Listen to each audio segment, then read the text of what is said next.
Cordial saludo, tutor Freddy, compañeros. Mi nombre es Mauricio Escobar. Este es mi documento.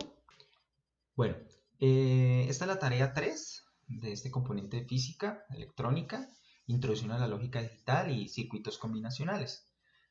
Como les dije, mi nombre es Mauricio Escobar, del grupo 20, y esto sería la primera actividad, los conceptos fundamentales. Y bueno, y los temas que vamos a cubrir, bueno, códigos binarios, compuertas lógicas, max términos, min términos, tablas de verdad, y pues la pregunta problematizadora, que en mi caso sería la 5. Comencemos. Bueno, primero, códigos binarios. Primero tenemos que entender que los códigos binarios, cuando hablamos de códigos binarios, tenemos que hablar del sistema numérico binario, que es utilizado para representar muchos eventos que solo pueden existir en dos estados finitos o infinitos numerables. Es decir, o en un estado discreto en el cual todos los números y las operaciones se describen únicamente mediante estas cifras, o en el caso de los binarios, 1 y 0, o sea que se pueden representar operaciones y matemáticas, bueno, muchas de esas cosas. Es más conocido como base 2. Recordemos que existen otros sistemas numéricos como el decimal, que es el más común, en base 10, o el octal, que es en base 8, o el hexadecimal, que es en base 16, y que también son muy utilizados. Pero en nuestro caso, este es muy utilizado en la electrónica y también tiene aplicaciones como en las comunicaciones, en el momento cuando se codifican los datos, cuando se generan esas cadenas de caracteres, las cadenas de bit para enviar pues toda esta información. En los sistemas computacionales pues vemos que esta codificación es muy usada para representar textos o también para las instrucciones dentro de los procesadores de las computadoras y bueno, tiene muchísimas aplicaciones. Dentro de la electrónica pues nos sirve para presentar pulsos eléctricos que también se conocen como pulsos de encendido y apagado. Un ejemplo, pues aquí tenemos un arreglo dado de números binarios, o sea, ceros y unos, 0, 1, 1, 0, 0, 0, como lo podemos ver en este arreglo, y en una representación de pulsos eléctricos, pues lo vemos de esta manera. Entonces, 1 cuando, digamos, está abierto, cuando hay corriente, 0 cuando está cerrado o no hay flujo de corriente, y en estos pulsos podemos ver, entonces, 1, 0, 0, 1, 0, entonces vemos acá tres pulsaciones, 0, 0, aquí vemos otro estado y digamos que en la electrónica esto se utiliza mucho, este tema de los códigos binarios, de esta codificación binaria, especialmente para representar esos estados o esos pulsos eléctricos dentro de la electrónica o dentro, bueno, de esta parte que tiene aplicabilidad.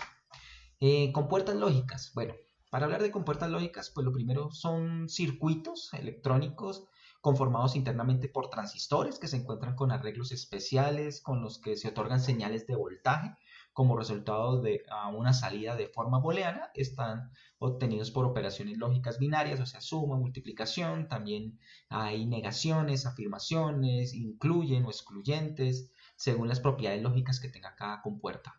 Estas compuertas se pueden aplicar a todas las áreas de la ciencia como la mecánica, la hidráulica, la neumática, realmente tiene muchas aplicabilidades.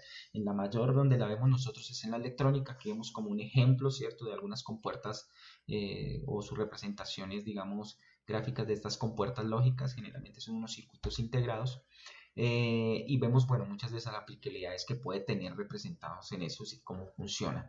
Las compuertas lógicas fundamentales que encontramos en el AND, OR, el NOT, el SOR. Esta última es una derivación de las anteriores. Bueno, en español podemos decir el I, el O, la negación, bueno, y todas estas. Están fundamentadas en el álgebra booleana o en la lógica matemática. Digamos que de ahí nace este concepto booleano o estas operaciones booleanas de esta álgebra, como cuando vemos lógica matemática, vemos las proposiciones y cómo podemos ver todo esto para encontrar falso, verdadero y esas las tablas y bueno, todo eso especialmente en la electrónica pues tiene que ver mucho con las tablas de verdad. Recordemos que pues dentro de la para álgebra matemática, lógica matemática, pues hay muchas aplicabilidades, pero pues en la parte electrónica vemos una utilidad grande cuando empezamos a aplicar las tablas de verdad. Eso con respecto a las compuertas lógicas, que se basan, pues digamos que en todo este concepto de la lógica booleana, de la matemática booleana, y codificados pues por el sistema binario de unos y ceros. Max términos y min términos. Bueno, para poder entender un poquito los max términos y los min términos, se requiere hablar de pronto de los mapas de Carnot, que son una forma alternativa de encontrar la ecuación de salida, o sea, una ecuación de salida de, de algún circuito, de alguna que nos están dando. Esta ecuación la representamos con la letra F de una tabla de verdad con valores de entrada, que tiene unos valores de entrada y unos de salida, y estos mapas se caracterizan por utilizar códigos de Gray. para conformar los valores que darán finalmente al paso de la ecuación final, o sea, para poder determinar. Entonces, tenemos acá un ejemplo de esto. Entonces, tenemos acá una representación de unos números reales, unas entradas, que en este caso son una codificación en códigos de Gray, más adelante ya les explicaré. Unas salidas, que es esta función, nos están dando que la salida tiene que ser 0, 1, 1, 0, 0, bueno, la salida. Y cuando hablamos de min términos, entonces se utiliza para encontrar la respuesta de salida, expresando la respuesta en términos de suma de productos, esto teniendo en cuenta los unos dados en la función. Entonces, digamos que aquí hay un ejemplo de un min término, de pronto no está tan aplicada esta tabla, pero digamos que aquí lo podemos ver cuando hablamos de suma de productos. Entonces, es el producto cuando A por C por D más B por C por D más A, B por C más. Entonces vemos esa suma de productos representados. Realmente se utilizan casi siempre, se buscan son los que tienen los unos, en el caso de los min términos, o sea, se busca por los unos y se hacen esas combinaciones, ¿cierto? Si queremos encontrar esta función, entonces sería, por ejemplo, en este caso sería A, B, C, D, recordemos que la rayita representa pues el 1 que tiene, o el prima, entonces A, 0, 1, entonces lo tenemos ahí, entonces sería S, más el siguiente que sería, por ejemplo, A, B, C, A, B, C, el C con la parte de arriba, digamos, esto es para entender un poco esa parte, no está bien representada sobre esta, pero esa es la idea. Entonces, se toman esos productos, o sea, la multiplicación de esos, más el siguiente, más el siguiente, más es para encontrar el min término. Ese min término pues nos dará la respuesta al valor de salida que se esté buscando dentro de ese circuito. Ahora, el más términos es lo mismo, en el sentido que se utiliza para encontrar la respuesta de salida, para expresar la respuesta en términos, pero en este caso es de productos de sumas.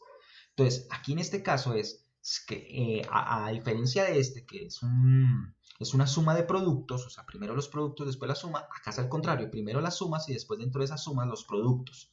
Entonces, por eso se dice que es en términos de productos de sumas. Y en este caso, no sé, como en el caso contrario se tenían los unos, en este se tiene en cuenta son los ceros dados dentro de la función.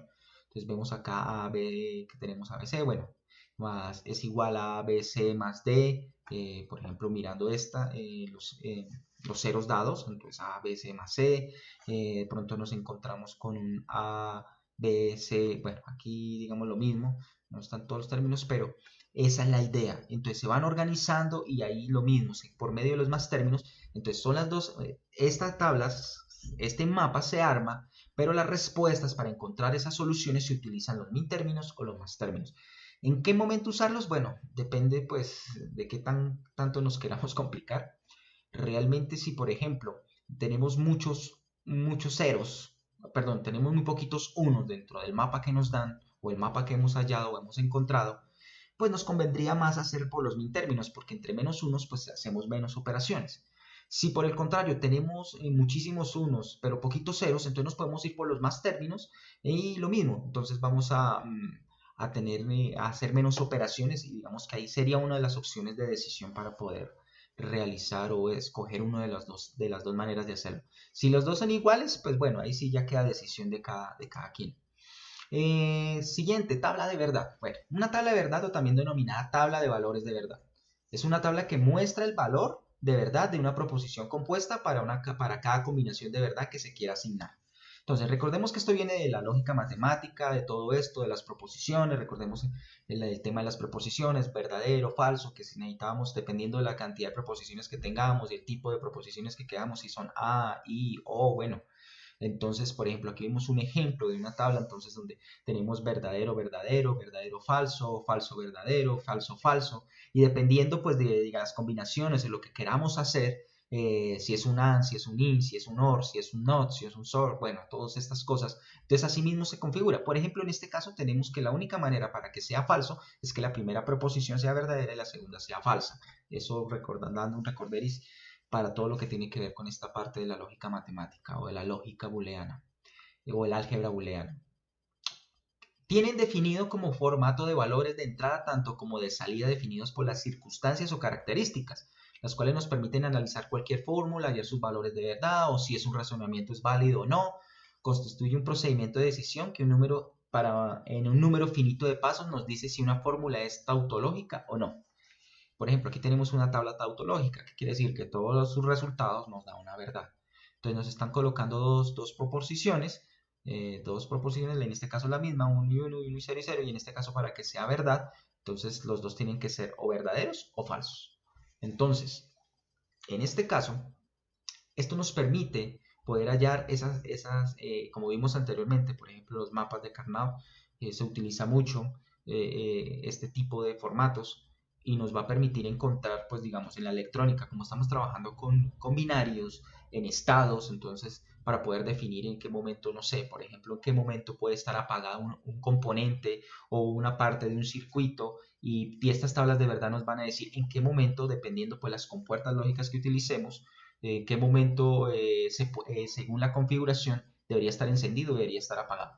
Y esto tiene muchísimas aplicaciones. Si vamos a la parte computacional, bueno, para poder saber en qué momento, bueno, es una manera y es lo que nos permite. Y en la electrónica, como vimos, tiene mucha aplicabilidad y se utiliza mucho, especialmente en los componentes digitales, en la electrónica digital y todo lo que tiene que ver con este mundo digital en que estamos. Ahora vamos por la pregunta problematizadora. Entonces, ¿cuál es la principal característica del código de Gray? Listo, como les había explicado en los mapas de Karnaugh, que los utilizan muchísimo, acá lo voy a explicar un poquito más a profundidad, dado que por la pregunta pues nos da como esta oportunidad. Primero, es un sistema de codificación que no corresponde con una representación matemática real de los números.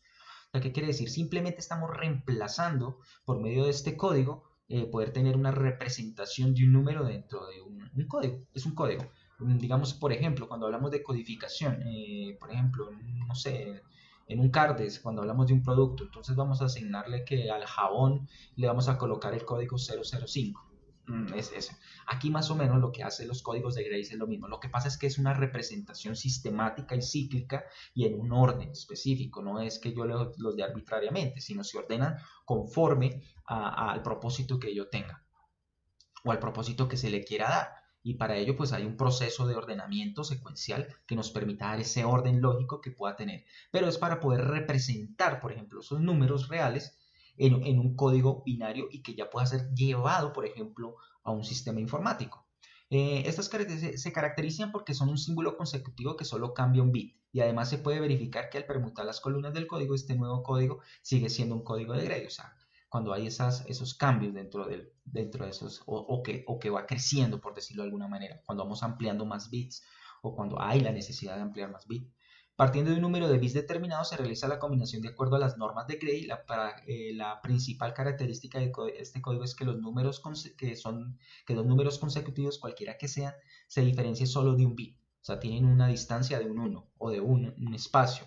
Además es un código cíclico, es decir, el primer número y el último número también son adyacentes, es decir, solo se diferencian de un bit. Entonces van cambiando de un bit, o sea, el número anterior va cambiando de un bit. O sea, es como hacer una suma de bits al siguiente, al siguiente, al siguiente. Hay varias maneras de hallar estas tablas. Voy a explicarle como una de las que comprende para armar, por ejemplo, una tabla de códigos de bit. Entonces vemos, por ejemplo, que lo primero que encontramos un bit. Creo que no hay mayor cosa que decir, 0 y 1. ¿Cierto? Porque pues recordemos que es en base 2, pues solamente existe el 0 y el 1. Pero si nosotros quisiéramos representar el 2 o el 3 dentro de esta codificación, entonces partimos de un principio. Tenemos 0 y 1. ¿Qué hacemos? Al lado izquierdo le agregamos ceros y después le agregamos al lado derecho el 0 y 1 que nos dio anteriormente o que tenemos de anteriormente. Y en la parte de abajo, para empezar a convertirlo, hacemos como una especie de espejo. Bueno, realmente se llama eso espejo. ¿Qué es ese espejo? Entonces, 0, 0 y acá 1 y 1, como lo tenemos acá en esta parte, ¿cierto? Pero acá empezamos a hacerlo, como tenemos 0 y 1, entonces el que sigue sería 1 y el que le sigue sería 0, ¿sí? Vemos como un reflejo de espejo. Y aquí ya hemos representado del 1 al 3, o sea, el 2 sería el 1, 1 y el 3 sería el 1, 0. Y pues el 0, 0, 0 y el 1 sería 0, 1. Ahora, si utilizamos 3 bits o queremos ya empezar a representar del 0 al 7, entonces, como es adyacente, como es cíclico, entonces podemos tomar lo que ya hallamos acá y lo tomamos acá. Y lo mismo, entonces agregamos 4 ceros. En esta parte de abajo hacemos pues el adyacente, que serían los unos, o el espejo, o el reflejo. Y agregamos lo que encontramos acá y lo anexamos. Y empezamos a hacer su espejo. Entonces 0, 0, 1, 1, 1, 1, 0. Lo mismo acá 1, 1, 1, 1, 0, 0, 0, 0. Y aquí ya hemos encontrado hasta el 7. Entonces ya tenemos del 0 al 7 en esta representación de código de Gray. Ahora, queremos representar un número decimal hasta el 15. Aquí sí ya no lo coloqué, pero pues el principio es el mismo. Entonces, tomamos lo que ya tenemos, rellenamos esto de ceros, ¿cierto? En este caso ya tendría que ser hasta el 7, hasta 8 dígitos. Ya estamos hablando de 4 bits. Su representación o su contrario o su reflejo, que ya serían los unos. Y ahora, lo mismo. Tenemos esta parte y esta parte empezamos a hacer el espejo. 0, 1, 0, 0, 1, 1, 1, hasta que encontramos, ¿cierto? Lo realizamos y aquí ya tenemos una representación hasta el 15 y así sucesivamente hasta los números que queramos o que queramos representar o lo que se quiera representar. Eso es lo que hace, o digamos, una de las principales características de la codificación o del código de Gray. Nos va a permitir hacer ese orden en sistema binario, hacer una codificación que le va a permitir a los sistemas de información, a los sistemas computacionales, a la electrónica, todo lo que queramos representar por medio de esta codificación. Y como lo vimos en los mapas ¿cierto? De Carnot, o sea, hablando ya de los máximos, de los términos, pues por medio de esa codificación, pues, y aprendiendo y validando lo que queremos representar, pues podemos aplicar los mínimos, los max términos y podemos utilizar las tablas de Carnot. Ese, digamos que en representación a lo que es la principal característica y lo que permite hacerlo la codificación o los códigos de Gray. Bueno, compañeros, tutor, gracias por el tiempo y bueno, adelante y gracias por todo.